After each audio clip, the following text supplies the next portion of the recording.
Welcome to Disney Coast to Coast. If you haven't done so yet, be sure to hit that subscribe button.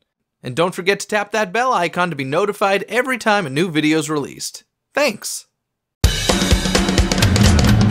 Get ready for your weekly dose of pixie dust with Disney Coast to Coast.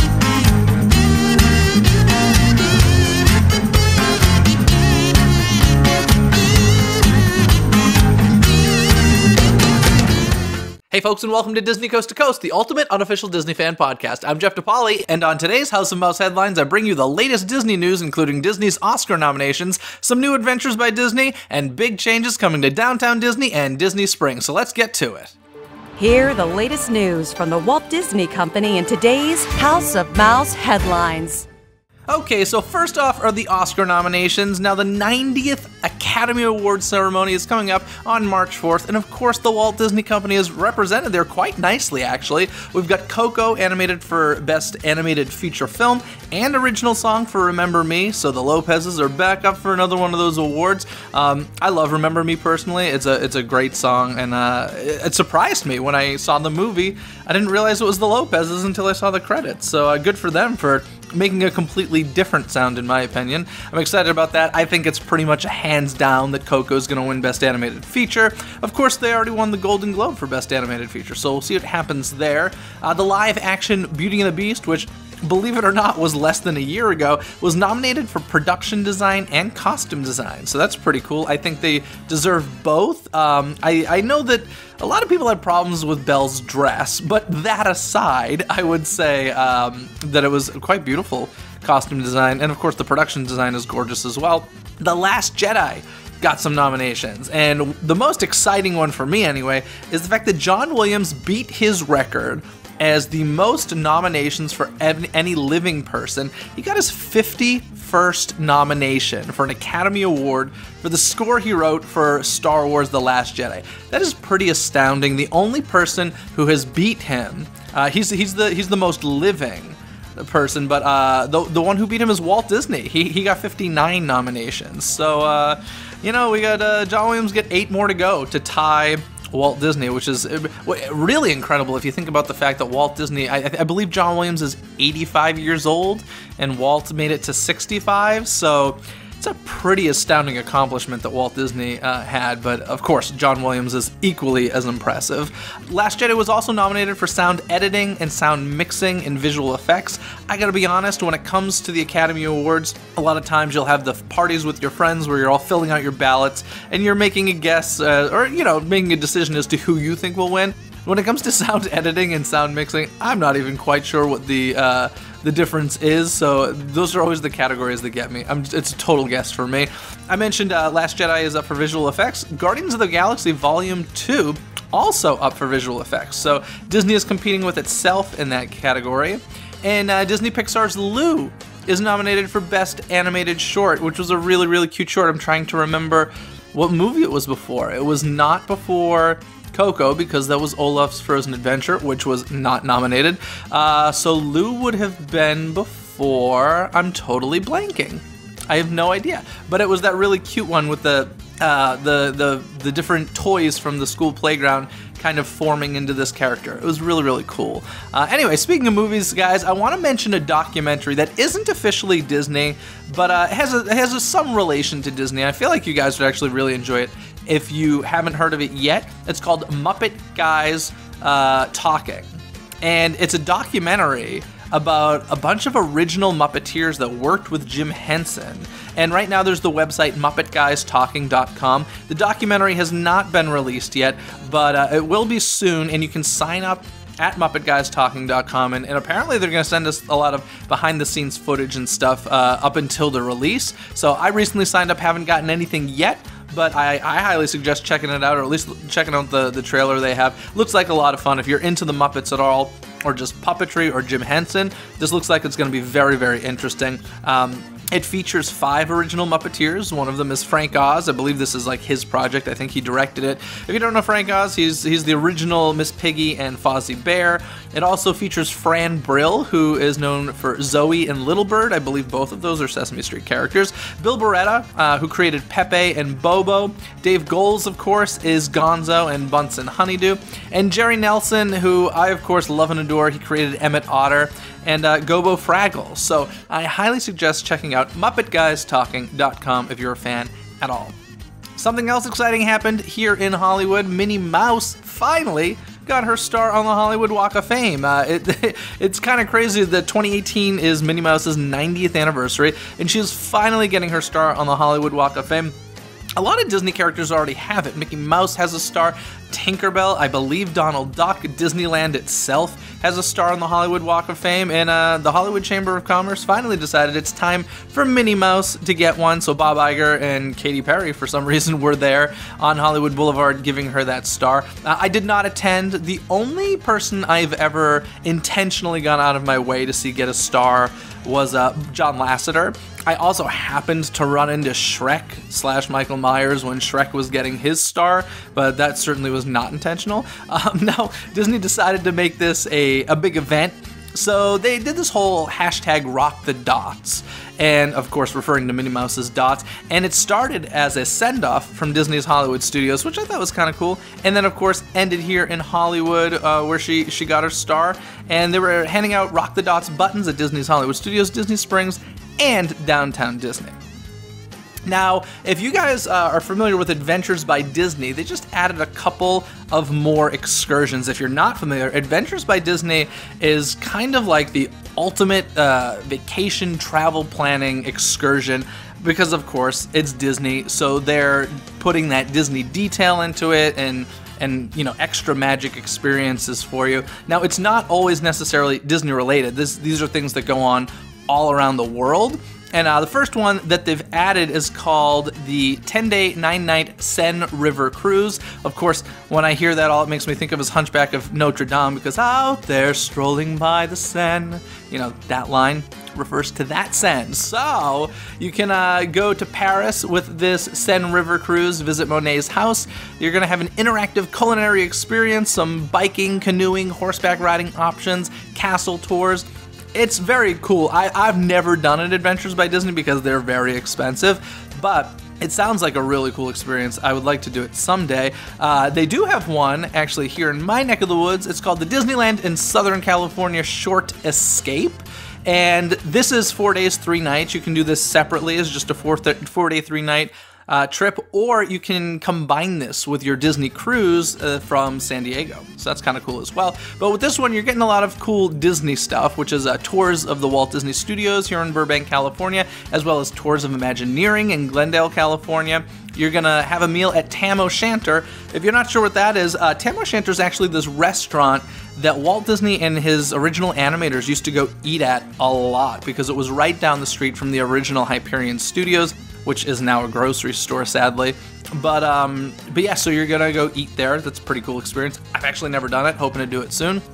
You can also get some VIP experiences at Disneyland with that, and of course, a visit to Walt's apartment right above Main Street, USA. So that sounds like a really cool vacation. For me, it would be really costly, only because I'd be paying for a hotel room that I didn't really need, considering I live right here.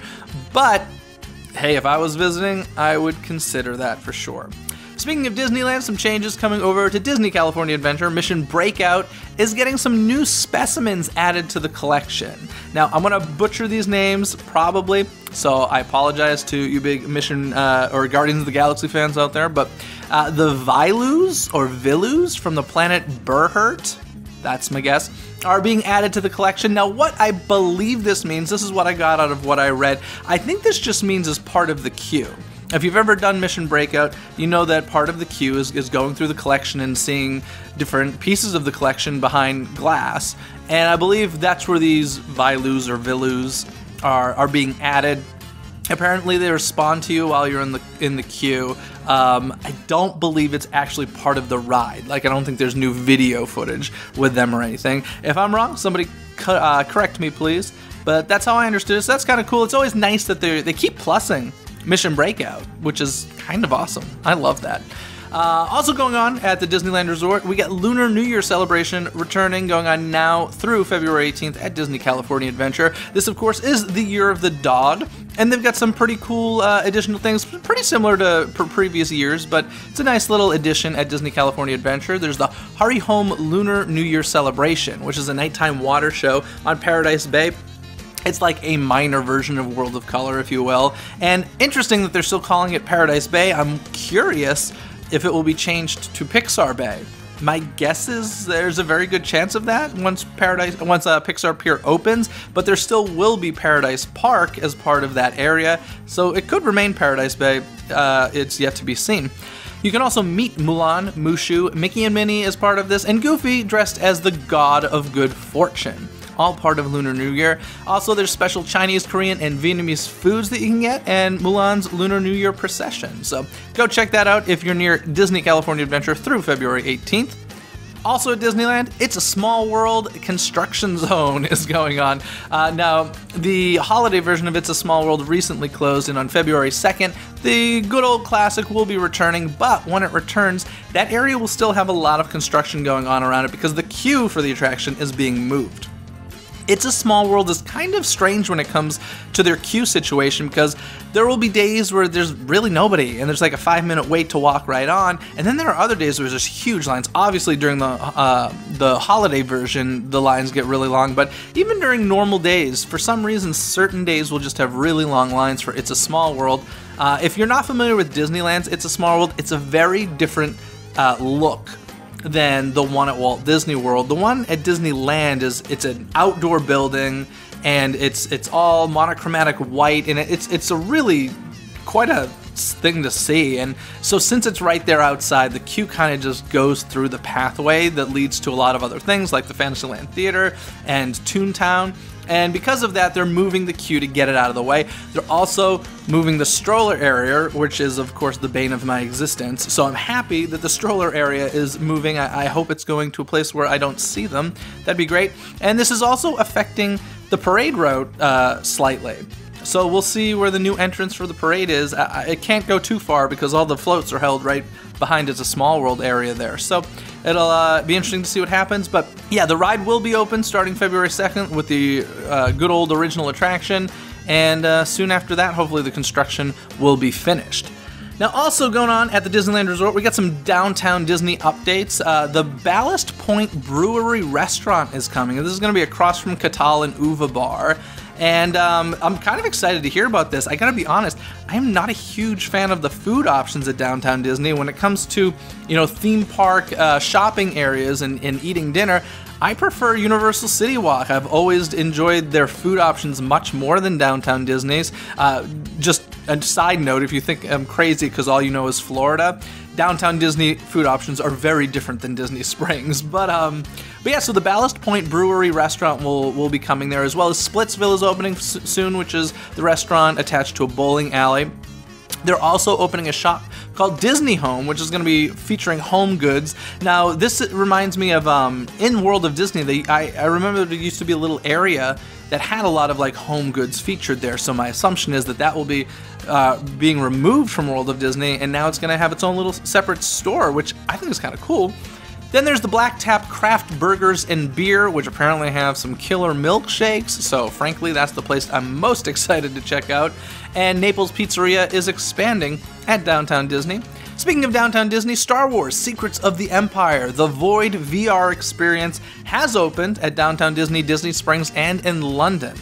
Now, this event takes place between episodes 3 and 4 of Star Wars, and it is a virtual reality experience. It's up to teams of 4 can go in, and it's much more than the typical virtual reality that I think people mostly think of. This is very much exploring. I haven't done it yet, but this is what I hear. You're exploring through an area. When there's heat involved in what you're seeing, you feel the heat. You smell the lava. When you're getting shot at, you feel the shots on your body. So, it's not going to be that painful, but you'll feel a little vibration. It sounds like a very cool experience. I've only heard good things about it. I was talking about it a little bit last week, or earlier this week rather, on the season premiere of Disney Coast to Coast with my friend Rick West, who did experience it. So if you want to hear a little bit more about it, you can check out Wednesday's episode of Disney Coast to Coast. Of course, I plan on experiencing it sometime soon, and when I do, I will definitely be talking about it here on the show.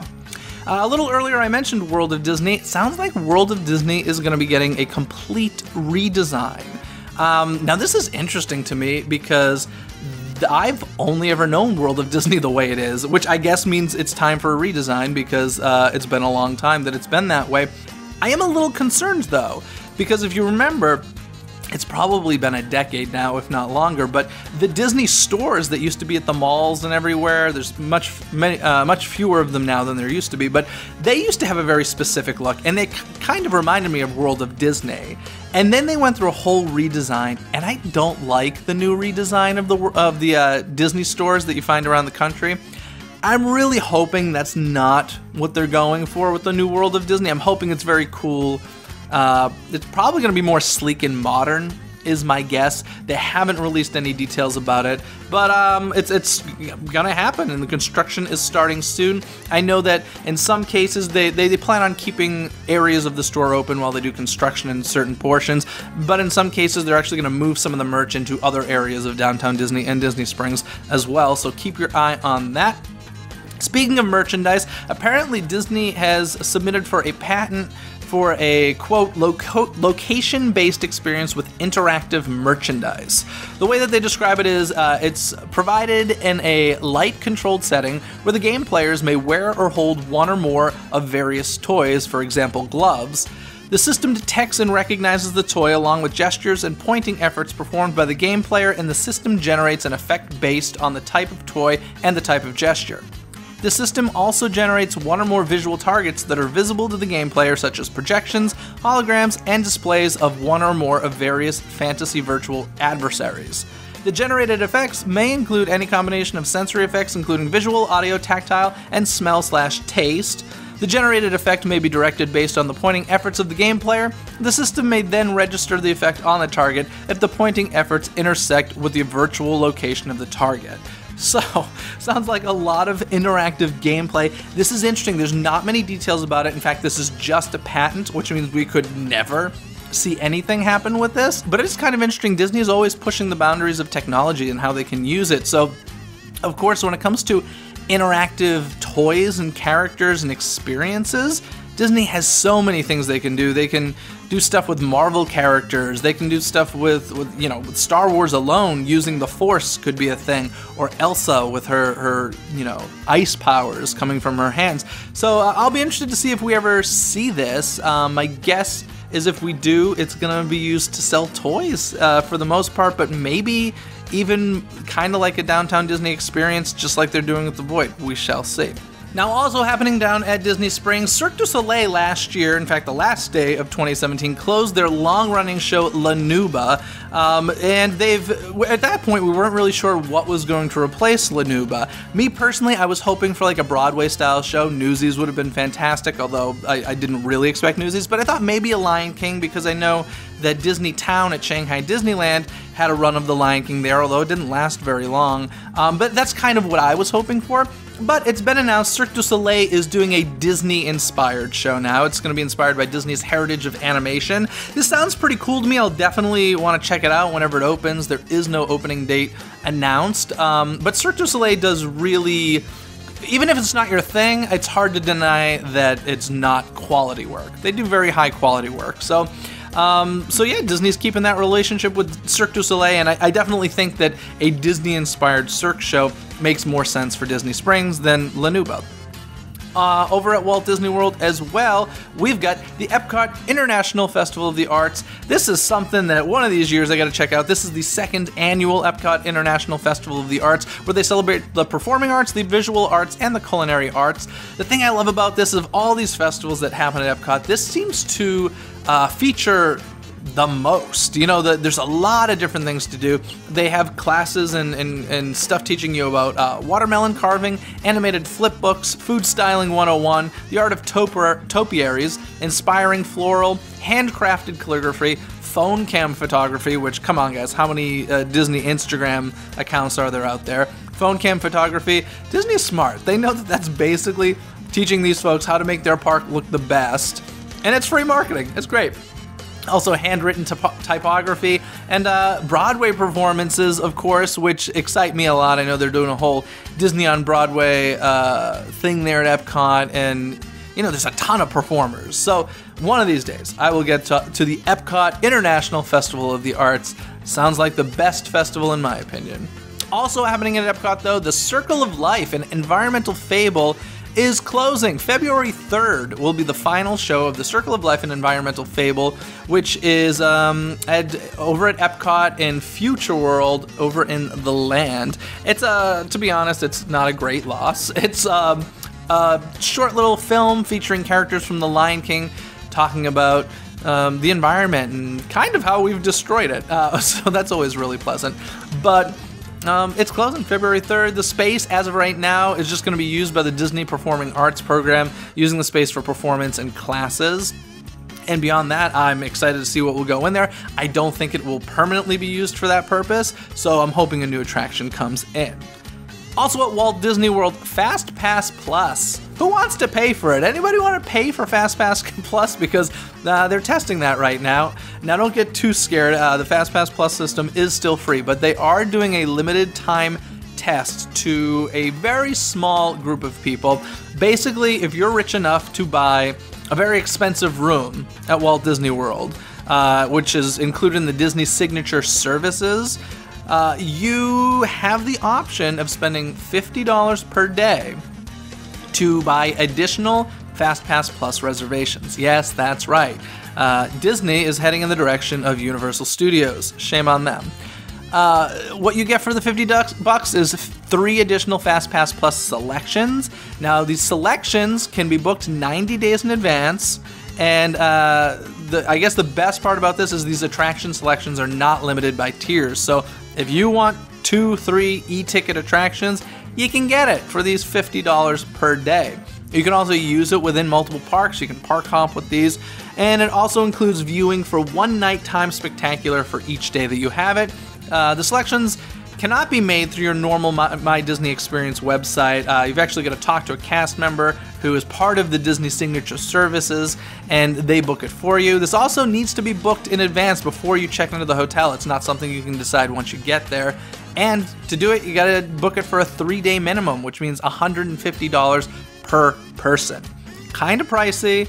Obviously, they're doing this test because they want to see if people will pay for extra reservations. I don't think that's heading in a great direction personally for me, but I don't know. I don't know. I would be curious to know what you guys think about that.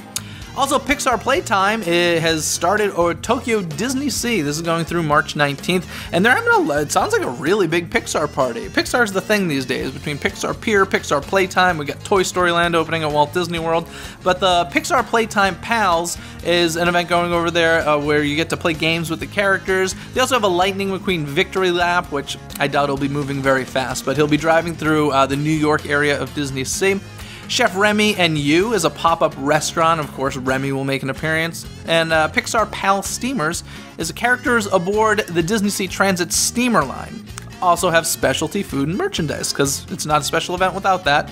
And Shanghai Disneyland is celebrating the Chinese New Year as well through March 4th. And instead of Goofy, I believe Goofy's dressed as the God of Fortune at Disney California Adventure. At Shanghai, it's going to be Pluto. So that's kind of cool. And this next thing I'm really excited to report, Iolani, the Disney Resort and Spa in Hawaii, finally has a luau. Now, I am a huge fan of Iolani, but one of the weirdest things is when you go to Hawaii, you expect to attend a luau. Like, that's just a thing you do.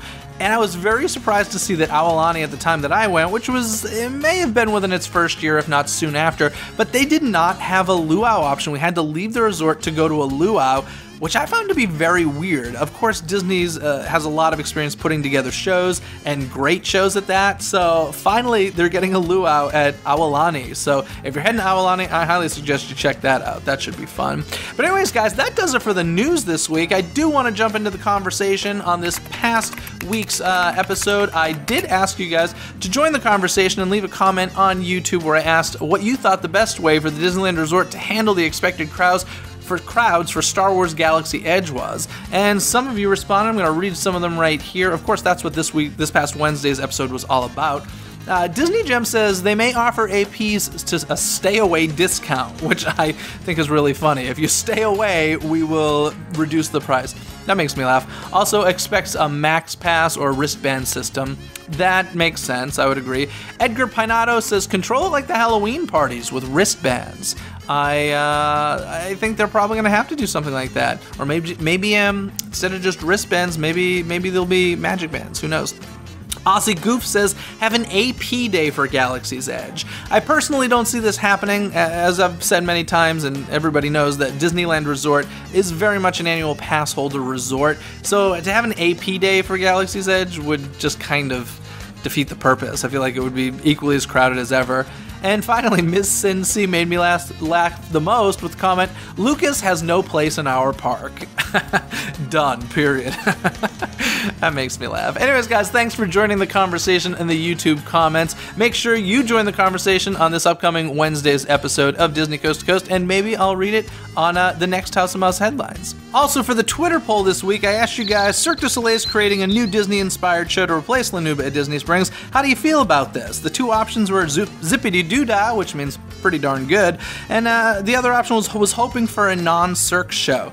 At the time of recording, 68% of you are Zippity-Doo-Dah. You're pretty excited about it, so I'm in the minority. I'm part of the 32% that said you were hoping for a non-Cirque du Soleil show, but every week I'll be doing a Twitter poll, and here on the House of Mouse headlines, I'll be reading the results to you guys. And before I go, I just want to remind you guys, make sure you join our e-notes so that you can get our music playlist every single month. We'll have a new playlist for you every month. The January-February one will be the same this year because, January's short for us since we start at the end of the month. But every month after that, there will be a brand new themed Disney music playlist for you in our e-notes. So make sure you go to DisneyCoastToCoast.com and subscribe there to that. Guys, thanks for checking out this week's House of Mouse headlines. I'll be back on Wednesday with a brand new episode of Disney Coast to Coast. Bye!